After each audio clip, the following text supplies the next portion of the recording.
Corona ಮಹಾಮಾರಿಯ ಎರಡನೇ ಅಲೆಯ ಸಂದರ್ಭ ನಮಗೆ 2,000 ರೂಪಾಯಿ ಪ್ಯಾಕೇಜ್ ಕೊಡಲಾಗಿದೆ. ಇದು ದುರಾದೃಷ್ಟಕರ.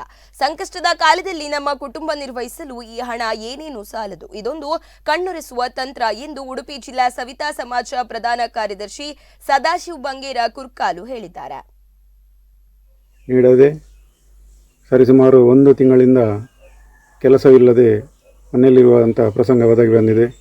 ಹಾಗಿರುವಾಗ ಮಾನ್ಯ ಮುಖ್ಯಮಂತ್ರಿಗಳಿಗೆ, ಸಂಬಂಧಪಟ್ಟ ಸಚಿವರುಗಳಿಗೆ, ಜಿಲ್ಲಾಧಿಕಾರಿಗಳಿಗೆ, ಕರ್ನಾಟಕ ರಾಜ್ಯಾದ್ಯಂತ ಹಾಗೆಯೇ ನಮ್ಮ ಉಡುಪಿ ಜಿಲ್ಲೆಯಲ್ಲಿ ಕೂಡ ಮುಖ್ಯಮಂತ್ರಿಗಳೇ ವಿಶೇಷ ನಮ್ಮ ಕ್ಷೌರಿಕ ಬಂಧುಗಳಿಗೆ ನೆರವಿನ ಸಹಾಯ ಹಸ್ತದ ಪ್ಯಾಕೇಜನ್ನು ಘೋಷಣೆ ಮಾಡಬೇಕಂತ ಮನವಿ ಮಾಡಿದ್ದೆವು. ಆ ಪ್ರಕಾರ ಇಂದಿನ ಈ ಒಂದು ಪ್ಯಾಕೇಜಿನ ಘೋಷಣೆಯನ್ನು ನೋಡುವಾಗ ಬಹಳ ನಿರಾಸೆ ಮತ್ತು ಬೇಸರ ಆಗಿದೆ ನಮ್ಮ ಕ್ಷೌರಿಕ ಬಂಧುಗಳಿಗೆ.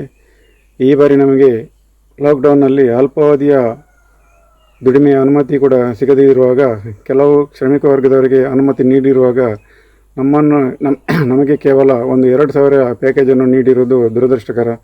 ಈ ಹಿಂದೆ ಕಳೆದ ಲಾಕ್ಡೌನ್ನಲ್ಲಿ ವಿಶೇಷವಾಗಿ ಕ್ಷೌರಿಕ ವೃತ್ತಿನಿರತರಿಗೆ 5,000 ಪ್ಯಾಕೇಜನ್ನು ನೀಡಿದ್ದರೂ ಅದು BPL ಮಾನದಂಡವಾಗಿರುವುದರಿಂದ 2,30,000 ಕ್ಷೌರಿಕರಿಗೆ ನೀಡಬೇಕಾದ ಈ ಏನು ಪ್ಯಾಕೇಜ್ ಹೆಚ್ಚು ಕಡಿಮೆ ಒಂದು 70,000 ಜನರಿಗೆ ಸಿಕ್ಕಿರಬಹುದು.